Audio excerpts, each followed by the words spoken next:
अस्सलाम वालेकुम। मुझे उम्मीद है आप सब ठीक होंगे। हमने चैप्टर नंबर 1 स्टार्ट किया हुआ है। चैप्टर का नाम सेल स्ट्रक्चर और फंक्शन है। लास्ट टाइम हमने साइटोप्लाज्म को देखा था कि साइटोप्लाज्म क्या है। आज से हमने ऑर्गेनेलीज को स्टार्ट करना है। तो आज की जो सबसे पहली ऑर्गेनेली हमारे पास है वो है न्यूक्लियस। आइए देखते हैं न्यूक्लियस क्या है। देखें बच्चे, अगर हम न्यूक्लियस के लफ्ज़ी मतलब की जानिब जाएं तो न्यूक्लियस का मतलब होता है सेंटर, ठीक है। और सेंटर हम कहते हैं बेटा मरकज को या दरमियान को, क्योंकि ये यूजुअली सेल के सेंटर में पाया जाता है, इसीलिए इसको हम न्यूक्लियस कहते हैं। तो सबसे पहले हम देखेंगे अकरेंस। इससे मुराद ये है कि ये किन किन ऑर्गेनिज्म में पाया जाता है।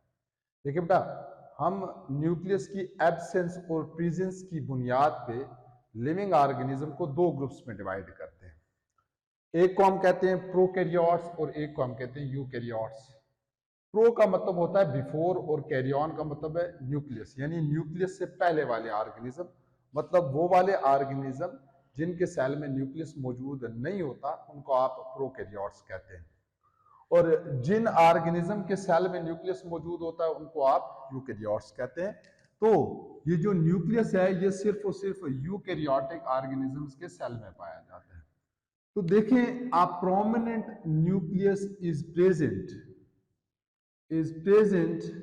इन ऑल यूकैरियोटिक सेल। प्रोमिनेंट किसे कहते हैं? प्रोमिनेंट का मतलब है कि वाजिया दिखने वाली या वाजिया दिखने वाला जो न्यूक्लियस है ये सारे यूकैरियोटिक सेल में पाया जाता है। इसकी लोकेशन डिफरेंट हो सकती है। जैसे एनिमल सेल में ये सेंटर में पाया जाता है। फॉर एग्जांपल, ये मेरे पास एक एनिमल सेल है, ये इस सेल के सेंटर में पाया जाता है। और जो इमेच्योर प्लांट सेल है, इमेच्योर प्लांट सेल से क्या मुराद है? वो वाला सेल जो अभी स्मॉल इन साइज है, साइज में छोटा है और वो भी मैच्योर नहीं हुआ। इससे मुराद यह है कि उसको फंक्शन असाइन नहीं हुआ, वो डिफरेंशिएट नहीं हुआ। तो इमेच्योर प्लांट सेल में भी ये सेंटर में मौजूद होता है, लेकिन जब प्लांट सेल मैच्योर हो जाता है तो ये जो है ना वो थोड़ा सा साइड पे चला जाता है। It is push to side. ये फॉर एग्जांपल, अब ये साइड पे क्यों चला जाता है? क्योंकि जो इमेच्योर प्लांट सेल है उसमें छोटे छोटे वैक्यूल होते हैं। तो प्लांट सेल अपने अंदर पानी लेके जाता है, जिसकी वजह से जो वैक्यूल है छोटे छोटे वो एक दूसरे के साथ मिल के एक बड़ा सारा वैक्यूल बना देते हैं। यहाँ सेंटर में बड़ा सारा वैक्यूल आ जाता है। और जो न्यूक्लियस है ये जो है ना वो साइड पे चला जाता है, यहाँ पे साइड पे चला जाता है, ठीक है। तो इसीलिए हमने लिखा है कि in mature plant cell it is push to side due to presence of large central vacuole. यानी प्लांट सेल में सेंटर में वैक्यूल होगा और ये क्या करेगा, बाकी जितनी भी ऑर्गेनेलीज है उनको साइड पे पुश कर देगा। फिर उसके बाद अगर हम देखें वॉल्यूम ऑक्युपाइड के सेल के अंदर ये कितनी स्पेस जो है ना वो घेरता है। जो न्यूक्लियस है ये सेल का 10% वॉल्यूम ऑक्युपाई करता है, ठीक है। यानी एक सेल का जो 10% जो जगह है वो कौन ऑक्युपाई करता है? वो न्यूक्लियस ऑक्युपाई करता है। अब इसका रोल क्या? देखिए बेटा, सेल के अंदर जितने भी इंफॉर्मेशन की प्रोसेसिंग होती है और जो भी काम होता है वो न्यूक्लियस की वजह से होता है। इसकी वजह क्या है कि न्यूक्लियस के पास डीएनए होता है। तो इसीलिए हमने लिखा है इट सर्व्स एज एडमिनिस्ट्रेटिव, यानी सेल का जितना भी निजाम है, जितना भी इंतजाम है वो किसने संभाला हुआ? न्यूक्लियस ने। और सेल के अंदर जितनी भी इंफॉर्मेशन है उनको कौन प्रोसेस कर रहा है? वो भी न्यूक्लियस कर रहा है। क्यों? इसके पास जो है ना वो डीएनए मौजूद है। अगर आपसे कोई पूछे कि डीएनए काम कैसे करता है तो आप कहेंगे डीएनए काम करता है प्रोटीन बना के। डीएनए कभी भी सेल से बाहर नहीं आता। इसकी वजह हम आगे देखेंगे कि सेल से बाहर क्यों नहीं आता। तो क्योंकि इसके पास डीएनए मौजूद है और सारे सेल का जो काम है, सारे सेल की जो एक्टिविटीज है वो कौन करवाता है बच्चे? वो न्यूक्लियस करवाता है। तो इसके दो मेजर फंक्शन हुए। एक, इसके पास डीएनए मौजूद है, और हमें पता है डीएनए हेरिडिटरी मटेरियल है। हेरिडिटरी मटेरियल से क्या मुराद है कि ये पेरेंट्स से ऑफस्प्रिंग में इंफॉर्मेशन को लेके जाता है या कैरेक्टर्स को लेके जाता है। तो एक तो इसके पास डीएनए इसने स्टोर किया हुआ। दूसरा देखिए बच्चे, सेल के अंदर जितनी भी एक्टिविटीज है, ग्रोथ हो गया, प्रोटीन का बनना हो गया, एक सेल ने दो में डिवाइड होना है, तो ये सारी एक्टिविटीज को कंट्रोल करता है डीएनए। और डीएनए किसके पास मौजूद है, किसके अंदर मौजूद है, वो न्यूक्लियस के अंदर मौजूद है। इसीलिए हम कहते हैं it serves as administrative and information processing centre of a cell. अच्छा, उसके बाद हम देखेंगे कि न्यूक्लियोप्लाज्म क्या होता है। देखें, जैसे आपने साइटोप्लाज्म पढ़ा था कि सेल के अंदर जो सेमी लिक्विड या सेमी सॉलिड मटेरियल प्रेजेंट होता है उसको आप साइटोप्लाज्म कहते हैं। तो न्यूक्लियस के अंदर भी जो सेमी फ्लूइड यहाँ पे मटेरियल मौजूद है उसको आप न्यूक्लियोप्लाज्म कहते हैं। ठीक है, ये फॉर एग्जांपल हमारे पास न्यूक्लियस है, इसके अंदर ये जो सेमी फ्लूइड मैट्रिक्स पड़ा हुआ है, ये जो सेमी फ्लूइड सब्सटेंस पड़ा हुआ है, इसको आप क्या कहते हैं, न्यूक्लियोप्लाज्म कहते हैं। अब न्यूक्लियोप्लाज्म के अंदर आपको कौन कौन सी चीजें मिलेंगी। सबसे पहली चीज आपको यहाँ पे मिलेगी बच्चे क्रोमैटिन। अब क्रोमैटिन को आप कैसे डिफाइन करेंगे, इसको हम आगे भी देखेंगे जब हम क्रोमोसोम को डिस्कस करेंगे कि सेल डिवीजन से पहले सेल के अंदर, इनफैक्ट न्यूक्लियस के अंदर जो डीएनए है ये लूज थ्रेड लाइक स्ट्रक्चर की तरह की सूरत में मौजूद होता है। इस loose thread like structure of DNA को आप क्या कहते हैं, क्रोमैटिन कहते हैं। तो पहली तो चीज आपको यहाँ पे क्या मिलेगी, क्रोमैटिन। और अब जब सेल डिवाइड करता है तो सेल इसी इंफॉर्मेशन को पैक करता है, उस पैक फॉर्म ऑफ इंफॉर्मेशन को आप क्रोमोसोम कहते हैं। इसको हम आगे डिटेल से डिस्कस करेंगे। तो within nucleus, nuclear material consist of chromatin that condenses to form chromosomes during cell division। ये क्रोमैटिन पे मुश्तमिल है और chromatin loose thread like structure है।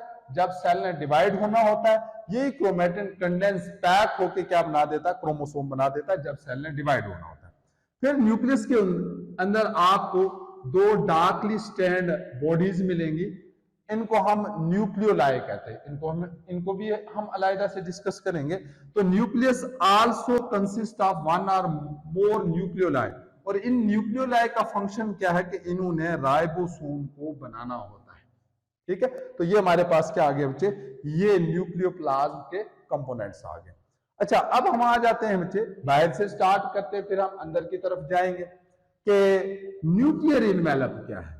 देखिए बच्चे, सबसे पहले तो आपने याद रखना है न्यूक्लियर इनवेलप का काम क्या है कि न्यूक्लियस के अंदर जो भी चीजें मौजूद है उसको क्लोज करना, उसको बंद रखना, ये किसका काम है, न्यूक्लियर इनवेलप। अब इनवेलप किसे कहते हैं, वो लिफाफे को कहते हैं। आपको पता है बेटा, वो दोनों तरफ से क्या होता है बच्चा, बंद होता है। तो यहां पे भी देखिए बच्चे, ये जो न्यूक्लियर इनवेलप है ये डबल मेम्ब्रेनस। इसका मतलब क्या हुआ कि nuclear double membrane bound organelle है। इसकी एक इनर मेम्ब्रेन होती है और एक आउटर मेम्ब्रेन होती है। जो इनर मेम्ब्रेन है ये न्यूक्लियोप्लाज्म को कवर करती है। जो आउटर मेम्ब्रेन है ये कनेक्ट हुई होती है किसके साथ, एंडोप्लाज्मिक रेटिकुलम के साथ। अब आउटर और इनर मेम्ब्रेन के दरमियान जो स्पेस है उसको हम कहते हैं बच्चे perinuclear space. The space between outer and inner membrane of nucleus is called as perinuclear space. अच्छा, अब ये न्यूक्लियर लेमिना क्या होता है। देखिए बेटे, ये जो इनर मेम्ब्रेन है इसकी अंदर वाली साइड बिल्कुल यहां पे प्रोटीन की लाइनिंग होती है। इस प्रोटीन की लाइनिंग को हम क्या कहते हैं, न्यूक्लियर लेमिना कहते हैं। इसके दो रोल हैं, एक तो ये जो है ना वो न्यूक्लियस को स्टेबिलिटी देता है, दूसरा इसका काम क्या है कि इसने अपने साथ इस क्रोमैटिन को बाइंड किया हुआ ताकि इसको स्ट्रक्चरल सपोर्ट मिले, ताकि इसको स्ट्रक्चरल सपोर्ट मिले। तो यही बात हमने यहां पे भी लिखी है, on the inside of inner membrane there is a protein lining called nuclear lamina which binds to chromatin to give it structural support. यानी इसकी अंदर वाली साइड पे प्रोटीन की लाइनिंग मौजूद है जिसको हम न्यूक्लियर लेमिना कहते हैं, जो क्रोमैटिन के साथ बाइंड करके इसको स्ट्रक्चरल सपोर्ट देता है। अब देखिए बच्चे, जब सेल डिवाइड करता है। इसे क्या मराद है, जब एक सेल से दो सेल्स बनते हैं तो ये जो न्यूक्लियर इन्वेलप है ये प्रोफेज में, लेट प्रोफेज में ये जो है ना वो डिसइंटीग्रेट हो जाता है, टूट जाता है, खत्म हो जाता है। और जब नया सेल बनता है, जब नया सेल बनता है जिसको हम डॉटर सेल भी कहते हैं। देखिए बच्चे हमारे पास दो किस्म के, ये फॉर एग्जांपल हमारे पास एक सेल है, इसको हम पेरेंट सेल कहेंगे। अब इस सेल की अब डिवीजन होगी, इससे दो सेल्स बनेंगे। इन नए बनने वाले सेल्स को आप क्या कहते हैं बेटा, डॉटर सेल्स कहते हैं, डॉटर सेल्स कहते हैं।